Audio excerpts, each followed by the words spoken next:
টিকটকের ভবিষ্যৎ নিয়ে যুক্তরাষ্ট্রের রাজনৈতিক ও ব্যবসায়িক জোর উত্তেজনা তৈরি হয়েছে। এমন সময় মার্কিন প্রেসিডেন্ট ডোনাল্ড ট্রাম্প রোববার ফক্স নিউজের এক সাক্ষাৎকারে জানিয়েছেন, জনপ্রিয় ভিডিও শেয়ারিং প্ল্যাটফর্ম টিকটকের জন্য তিনি খুব ধনী এক বা একাধিক ক্রেতা খুঁজে পেয়েছেন।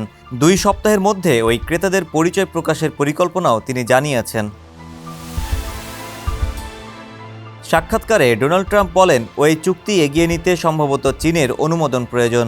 তিনি বিশ্বাস করেন চীনা প্রেসিডেন্ট শি জিনপিং অনুমোদন দেবেন। চলতি মাসের শুরুতে টিকটকের মালিক চীন ভিত্তিক প্রতিষ্ঠান বাইটডান্সকে ভিডিও শেয়ারিং প্ল্যাটফর্মটির যুক্তরাষ্ট্রে থাকা সম্পদ বিক্রির সময়সীমা 17 সেপ্টেম্বর পর্যন্ত বাড়িয়েছেন। এ নিয়ে 3 বার সময়সীমা বাড়ালেন ট্রাম্প।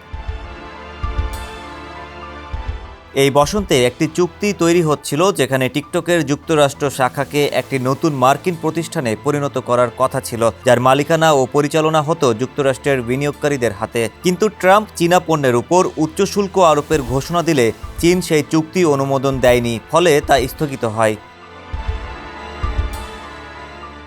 2024 সালের একটি মার্কিন আইন অনুযায়ী বাইটডান্স যদি টিকটকের যুক্তরাষ্ট্রের মালিকানা বিক্রি না করে অথবা বিক্রির ব্যাপারে যথেষ্ট অগ্রগতি দেখাতে না পারে, তাহলে টিকটককে এ বছরের 19 জানুয়ারির মধ্যে তাদের কার্যক্রম বন্ধ করতে হবে।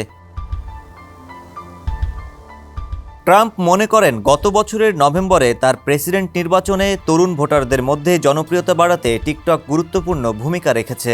এখন যুক্তরাষ্ট্রের রাজনৈতিক ও ব্যবসায়িক মহলে টিকটকের ভবিষ্যৎ নিয়ে জোর আলোচনা চলছে। ট্রাম্পের নতুন ক্রেতাদের ঘোষণা টিকটকের নিয়ন্ত্রণ কে দেবে তা নিয়ে উত্তেজনা আরও বাড়িয়ে তুলেছে। ডেস্ক রিপোর্ট, সমকাল।